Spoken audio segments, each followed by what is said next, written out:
ಶಾಸಕ ಪ್ರದೀಪ್ ಈಶ್ವರ್ ಹೇಳಿಕೆ. ಕರ್ನಾಟಕದಲ್ಲಿ ಸಿಲಿಂಡರ್ ಸಮಸ್ಯೆಯಿಂದ ಪ್ರತಿಯೊಂದು ಕುಟುಂಬ ಈಗ ಸಫರ್ ಆಗ್ತಾ ಇದೆ. ಇದಕ್ಕೆ ಕೇಂದ್ರ ಸರ್ಕಾರವೇ ಕಾರಣ ಆಗಿತ್ತು. ಆದರೆ ಇದೇ ಹೊತ್ತಲ್ಲಿ ಅಶೋಕಣ್ಣ, ಸುನೀಲಣ್ಣ ಕೇರಳದ ಸ್ಟೋರಿ ಸಿನಿಮಾವನ್ನ ನೋಡ್ತಿದ್ದಾರೆ. ಗ್ಯಾಸ್ ಸಿಲಿಂಡರ್ ಬಗ್ಗೆ ಮಾತನಾಡಲ್ಲ. ಎಫ್ಸ್ಟೀನ್‌ನಲ್ಲಿ ಮೋದಿ, ಹರ್ದೀಪ್ ಸಿಂಗ್ ಪುರಿ, ಟ್ರಂಪ್ ಹೆಸರು ಕೂಡ ಇದೆ. ಇದನ್ನ ಪೆಟ್ರೋಲಿಯಂ ಸಚಿವ ಹರ್ದೀಪ್ ಸಿಂಗ್ ಪುರಿ ಅವರೇ ಹೇಳಿದ್ದಾರೆ. ಇದಿದ್ದು ನಿಜ ಅಂತ. ಯುಎಸ್ಎನವರು ಎಫ್ಸ್ಟೀನ್ ಫೈಲ್ ವಿವಾದ ಮರೆಮಾಚಲು ಇರಾನ್ ಮೇಲೆ ದಾಳಿಯನ್ನ ಮಾಡಿದೆ. ಇದಕ್ಕೆ ಬಿಜೆಪಿಯವರೇ ಕಾರಣ, ನಮ್ಮ ದೇಶದ ಪ್ರಧಾನಿ ಕಾರಣ ಅಂತ ಯುಎಸ್ಎ ಮೀಡಿಯಾ ಮಾತನಾಡ್ತಾ ಇದೆ. ನರೇಂದ್ರ ಮೋದಿ ಅವರು ಇಸ್ರೇಲ್ಗೆ ಹೋಗಿ ಬಂದ ಮೇಲೆ ಯುದ್ಧ ಶುರುವಾಗಿದೆ. ಕೇರಳ ಸ್ಟೋರಿಯನ್ನ ನೋಡ್ತಾರೆ, ಆದರೆ ಕರ್ನಾಟಕದ ಸ್ಟೋರಿ ಕೇಳೋರು ಯಾರು ಅಶೋಕಣ್ಣ ಅಂತ ಪ್ರಶ್ನೆಯನ್ನ ಮಾಡಿದ್ರು. ಬಿಜೆಪಿ ಅಂದ ಭಕ್ತರೇ ವಾಟ್ಸಾಪ್ ಯೂನಿವರ್ಸಿಟಿ ವ್ಯವಸ್ಥಾಪಕರೇ. ಕರ್ನಾಟಕದ ಗೃಹಿಣಿಯರು ಯೋಚನೆ ಮಾಡಬೇಕು. ಕೇಂದ್ರದ ಬಿಜೆಪಿಯವರನ್ನ ನಂಬಬೇಡಿ. ಬಿಜೆಪಿಯವರನ್ನ ಕೇಂದ್ರದಲ್ಲಿ ಕಿತ್ತಾಕಿದ್ರೆ ಎಲ್ಲ ಸಮಸ್ಯೆಗಳಿಗೆ ಫುಲ್ ಸ್ಟಾಪ್ ಬೀಳುತ್ತೆ. ಯತ್ನಾಳ್ ಅವರು ಡೊನಾಲ್ಡ್ ಟ್ರಂಪ್ ತರ ಆಡ್ತಾರೋ, ಟ್ರಂಪ್ ಯತ್ನಾಳ್ ತರ ಆಡ್ತಾರೋ ನನಗೆ ಅರ್ಥನೇ ಆಗ್ತಾ ಇಲ್ಲ ಅಂತ ಟಾಂಗನ್ನ ಮಾಡಿದ್ರು.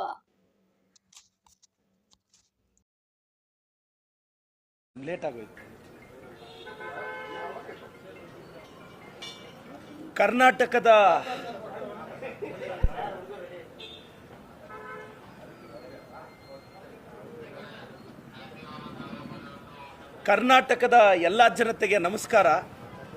ಸಿಲಿಂಡರ್ ಸಮಸ್ಯೆಯಿಂದ ಪ್ರತಿಯೊಂದು ಕುಟುಂಬನೂ ಸ್ಟ್ರಗಲ್ ಆಗ್ತಿದೆ.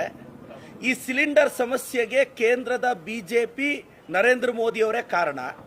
ಸಿಲಿಂಡರ್ ಸಮಸ್ಯೆಯಿಂದ ನಾವು ನರಳುತ್ತಿದ್ರೆ ನಮ್ಮ ಔಟ್ ಗೋಯಿಂಗ್ ವಿರೋಧ ಪಕ್ಷದ ನಾಯಕರಾದ ಅಶೋಕಣ್ಣ, ಇನ್ಕಮಿಂಗ್ ವಿರೋಧ ಪಕ್ಷದ ನಾಯಕರಾದ ಸುನೀಲ್ ಅಣ್ಣ ಅವರು ಕೇರಳ ಸ್ಟೋರಿ 2 ಪಿಕ್ಚರ್ ನೋಡ್ತಾರೆ. RSS ಹಿನ್ನೆಲೆ ಇರ್ತಕ್ಕಂಥವ್ರು ಯಾರೋ ತೆಗೆದಿದ್ದಾರೆ ಅನ್ನೋ ಕಾರಣಕ್ಕೆ ಅವರು ಕೇರಳ ಸ್ಟೋರಿ 2 ಪಿಕ್ಚರ್ ಹೋಗಿ ನೋಡ್ತಾರೆ. ಇದರಿಂದ ನಿಮ್ಗೆ ಅರ್ಥ ಆಗುತ್ತೆ ಇವ್ರ ಪ್ರಿಯಾರಿಟಿ ಏನು ಅಂತ. ಸಿಲಿಂಡರ್ ಇಲ್ಲದೆ PGಗಳು ಕ್ಲೋಸ್ ಆಗಿದೆ, ಹೋಟೆಲ್ಗಳು ಕ್ಲೋಸ್ ಆಗಿದೆ, ಫ್ಯಾಮಿಲಿಗಳು ಸ್ಟ್ರಗಲ್ ಆಗ್ತಿದೆ. ಈ ಸಮಸ್ಯೆ ಬಗ್ಗೆ ಅವ್ರಿಗೆ ಬೇಕಾಗಿಲ್ಲ. ನೋಡಿ, ಇವತ್ತಿನ ಸಿಲಿಂಡರ್ ಸಮಸ್ಯೆಗೆ ಬಿಜೆಪಿ ನೇರ ಕಾರಣ ಅಂತ ನಿಮ್ಗೊಂದು ಎಕ್ಸಾಂಪಲ್ ಹೇಳ್ತೀನಿ. ಎಫ್ಸ್ಟೀನ್ ಫೈಲಲ್ಲಿ ನಮ್ಮ ಪೆಟ್ರೋಲಿಯಂ ಮಿನಿಸ್ಟರ್ ಹೆಸರು ಇತ್ತು, ನರೇಂದ್ರ ಮೋದಿ ಅವರ ಹೆಸರು ಇದೆ, ಡೊನಾಲ್ಡ್ ಟ್ರಂಪ್ ಅವ್ರ ಹೆಸರು ಇದೆ. ಇದನ್ನ ಇರಾನ್ ಅವರು ವರ್ಲ್ಡ್ ವೈಸ್ ಪ್ರೊಪಗೆಂಡಾ ಮಾಡ್ತಾ ಇದ್ರಂತೆ. ಈ ಎಫ್ಸ್ಟೀನ್ ಫೈಲ್ಸ್ ಅಲ್ಲಿ ಡೊನಾಲ್ಡ್ ಟ್ರಂಪ್ ಅವ್ರ ಹೆಸರು, ಮೋದಿ ಅವರ ಹೆಸರು, ನಮ್ಮ ಪೆಟ್ರೋಲಿಯಂ ಮಿನಿಸ್ಟರ್ ಹರ್ದೀಪ್ ಸಿಂಗ್ ಪುರಿ ಅವರ ಹೆಸರೆಲ್ಲ ಇದೆ. ಇದು ಹರ್ದೀಪ್ ಸಿಂಗ್ ಪುರಿ ಅವರೇ ಹೇಳಿದ್ದಾರೆ, ಎಫ್ಸ್ಟೀನ್ ಫೈಲ್ ಅಲ್ಲಿ ಇರ್ತಕ್ಕಂಥದ್ದು ನಿಜ ಅಂತ. ಪ್ರಪಂಚದ ದಿಕ್ಕನ್ನು ತಪ್ಪಿಸ್ಬೇಕು ಅಂತ ಇವರು ಇರಾನ್ ವಾರ್ ಮಾಡ್ತಾರೆ. USA ಅಲ್ಲಿ ಒಂದು ಸರ್ವೆ ಆಗುತ್ತೆ, 52% ಜನ US ಸರ್ವೆ ಅಲ್ಲಿ ಹೇಳ್ತಾರೆ ಎಫ್ಸ್ಟೀನ್